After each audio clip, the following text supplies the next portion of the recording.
Precisely 6:45. This is the Sri Lanka Broadcasting Corporation.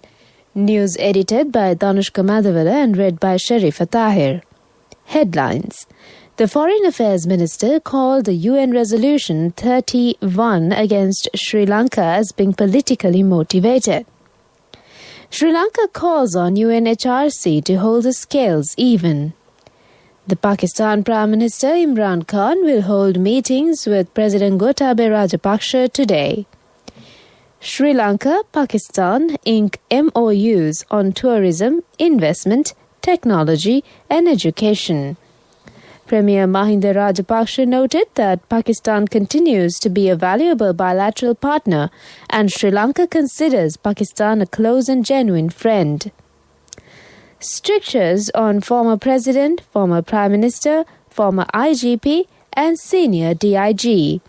News overseas. Indonesian Foreign Minister to visit Myanmar as pressure mounts on generals. We move on to local news in detail now. Foreign Affairs Minister Dinesh Gunawardena, in his video address to the 46th session of the United Nations Human Rights Council, called the UN Resolution 30/1 against Sri Lanka as being politically motivated and that it was the result of hegemonic forces colluding with each other to bring a resolution that has unjustifiably expanded its scope. Sri Lanka's heroic forces neutralized the LTTE in 2009. The Sri Lankan government acted in self-defense to safeguard the sovereignty and territorial integrity from the LTTE, he said. The LTTE is the only terrorist outfit which has assassinated a sitting president of the country and the prime minister of another country, which is India. The end of terrorism guaranteed all cherished human rights to all Sri Lankans. The hegemonic forces that colluded in bringing the unsubstantiated resolution were defeated by the support of friendly nation even today. He reiterated that the Sri Lankan government, which came into power in 2015, joined as co-sponsors a resolution which was against the country. It carried a host of commitments that were not deliverable and were not in conformity with the Constitution of Sri Lanka. This led to the compromising of national security to a point of reviving terrorist acts on Easter Sunday 2019, causing the deaths of hundreds. Whilst officially announcing that Sri Lanka would withdraw from the co-sponsorship of the resolution, the minister affirmed that Sri Lanka would continue to work with the UN system, including this council. He called on member states to reflect if this campaign is essentially a political move that contravenes the very values and principles on which this council has been established.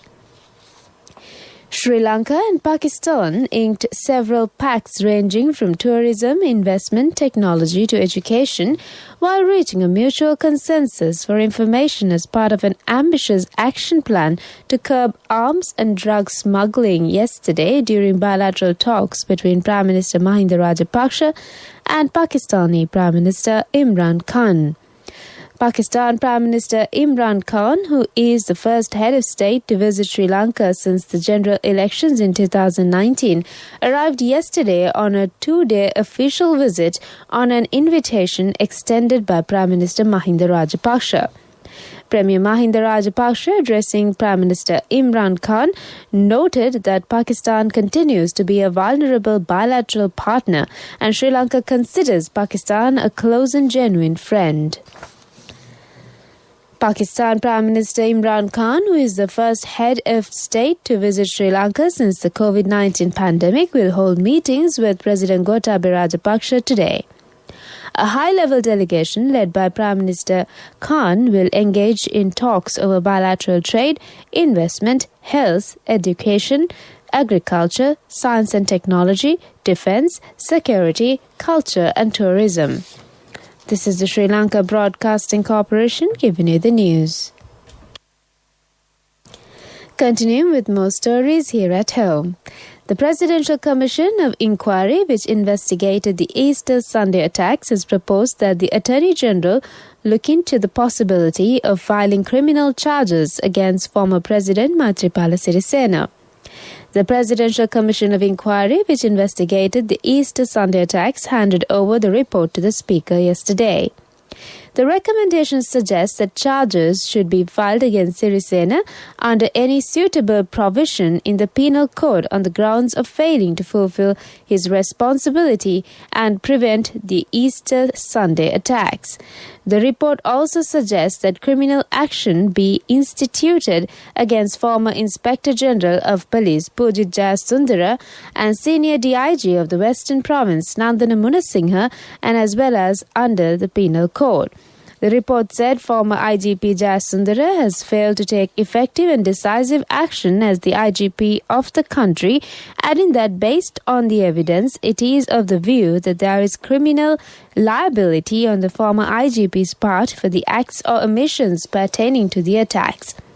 The report stated that it is of the view that the IGP had failed to act accordingly despite a large amount of intelligence reports being made available to him regarding Zahran Hashim's activities.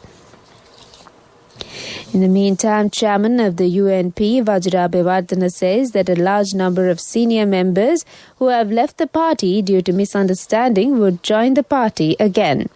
The UNP has decided to accept them without imposing any condition. Addressing a gathering in Alpitia yesterday, he said that the government has declined its relations with international community owing to its unfarsightedness. President Gotabaya Rajapaksa says that this government is keen to solve the problems of the labour-related issues. The people have given a mandate to this government with many hopes. The President urged the trade union representatives to support the government to solve people's problems. There are so many unsolved issues in the government, semi-government and corporation employees. The government is ready to solve these issues after discussions with relevant parties.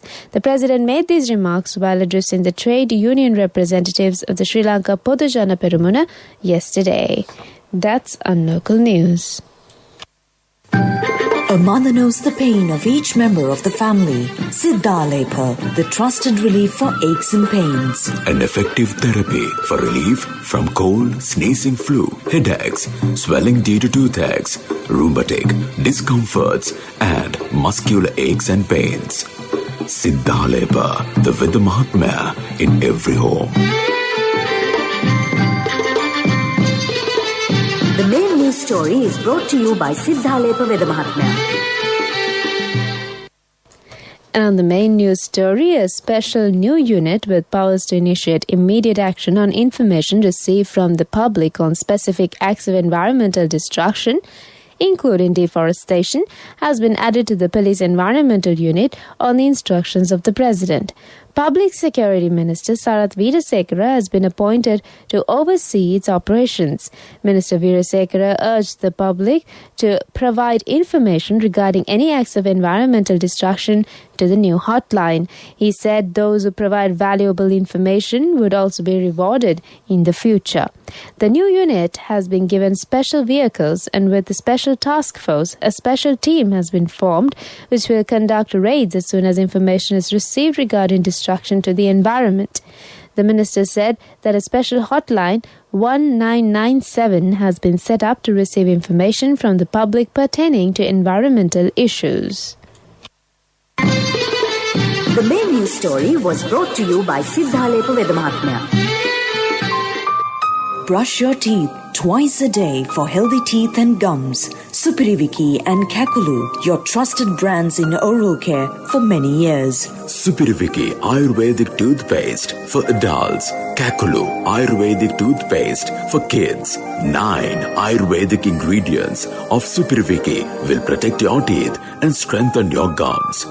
Supiriviki and Kakulu, products from Siddhalepa. And on Watchlight, the 28th NCE Export Awards ceremony will be held today from 6 p.m. onwards at Shangri-La Hotel, Colombo. This event, which has been conducted over the last 27 years without a break, is the most glittering in the business calendar of Sri Lanka. Over the years, the event has achieved national significance. This year, due to COVID-19 pandemic, the event will be held according to health and safety guidelines issued by the Ministry of Health with limited participation. World News. Brought to you by courtesy of...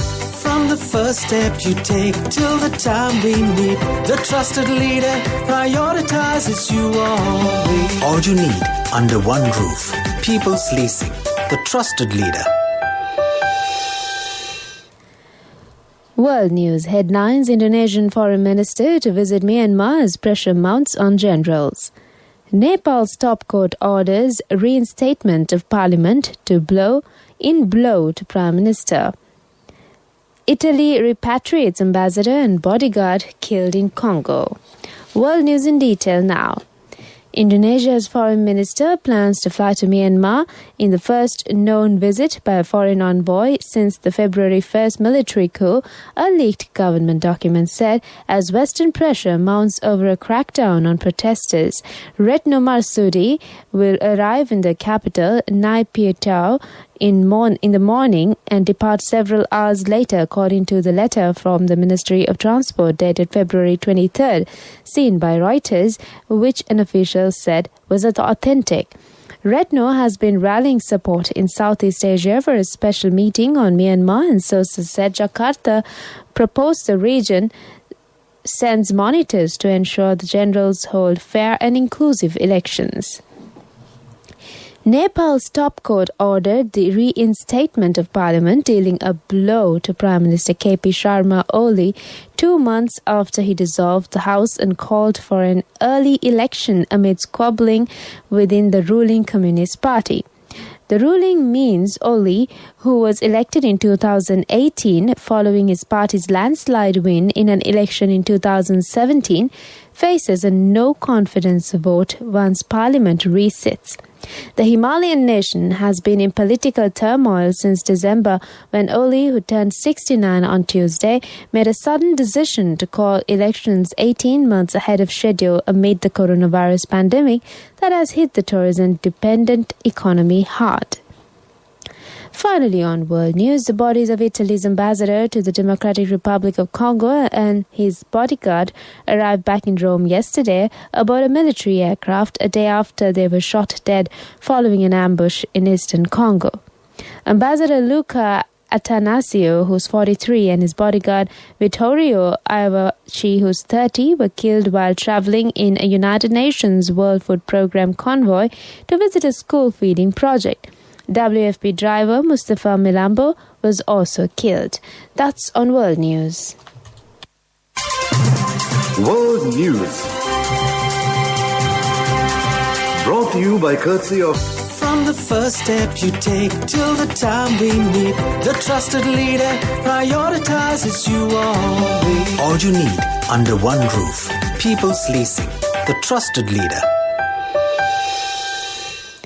And on development news, backward rural areas, development and promotion of domestic animal husbandry and minor economic crop cultivation State Minister Sadasivam Vyalendran said that many development projects will be started in the Batticaloa district soon.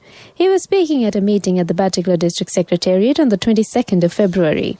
The state minister said that 100 million rupees was allocated by the state ministry to buy machinery to produce fertilizer in Hambantota, Kandy, Matale, Trincomalee, Ampara and Batticaloa. 27.5 million rupees have been allocated for the Batticaloa district, he said.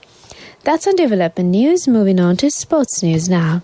Players from India and England have been admiring the refurbished Motera, the world's largest cricket stadium. The teams are set to play the third test match in the ongoing series at the stadium today. The venue, also known as Sardar Patel Stadium in Ahmedabad city of India's western state of Gujarat, has been recently rebuilt. Both teams have won a test each in the four-match series. Players from both teams have been training at the newly built stadium, which can seat 110,000 spectators. But only 55,000 fans will be allowed in the two tests to be played at the venue due to COVID restrictions. And that's on sports news. Contributory deposit of 1,000 rupees from NSB when your child enters grade 1. Open a Hapan Children's Service account for your kid today. Higher interest. Conditions apply. Business News. Sponsored by National Savings Bank, the safest place for your money. And on business news, Ma Product Food Manufacturing Factory, Panadura, launched the Nelly Cola herbal beverage drink yesterday at their factory to the local market and for export. Chairman Mudita Samarakudi said that they invested around 25 million rupees to import machinery and for R&D to launch this product. Minister of Industries Vimal Veeravansa said that these kinds of products made out of 100% raw materials sourced from Sri Lanka augurs well for the local economy and brings more Sri Lankans to use local products. Business News, sponsored by National Savings Bank, the safest place for your money. Contributory deposit of 1,000 rupees from NSB when your child enters grade 1. Open a Hapan Children's Service account for your kid today. Higher interest. Conditions apply. Economic news, courtesy of... Hello, Puta. Did you land already? We're in transit and our flight got delayed. How is Shani? Poor thing with her pregnancy. Calm down, everything is sorted. Why, I have my LOLC World Card with me. We are at the VIP lounge. LOLC Finance Credit Cards. Fuel the goodness in you.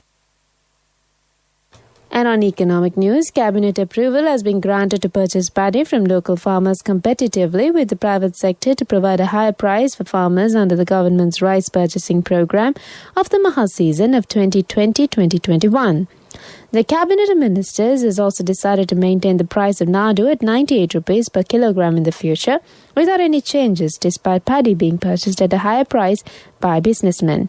Speaking at the weekly Cabinet media briefing held yesterday at the Government Information Department, Co-Cabinet spokesman, Mass Media Minister Keheli Rambukpala said the government is committed to look after both farmers and consumers. Congratulations on your promotion. It will be our treat, huh? How about today? Oh no, I was just joking. It's fine. I have my LOLC credit card with me. Let's go out today. Introducing LOLC Finance Credit Cards. Fuel the goodness in you. And on the weather update, the Met Department says few showers will occur in eastern and Uva provinces. Showers or thunder showers will occur at several places in western, central and Sabaragamu provinces and in Gaul, Matara districts during the evening or night. Fairly heavy falls, about 50 millimeters, can be expected at some places in Sabaragamu province and in Kalutara, Gaul and Matara districts. Misty conditions can be expected at some places in central, Sabaragamu, Uva and western provinces and in Gaul and Matara districts during the morning. With that weather update, it's time for us to conclude the morning bulletin of news, and it's back to Vienna this morning.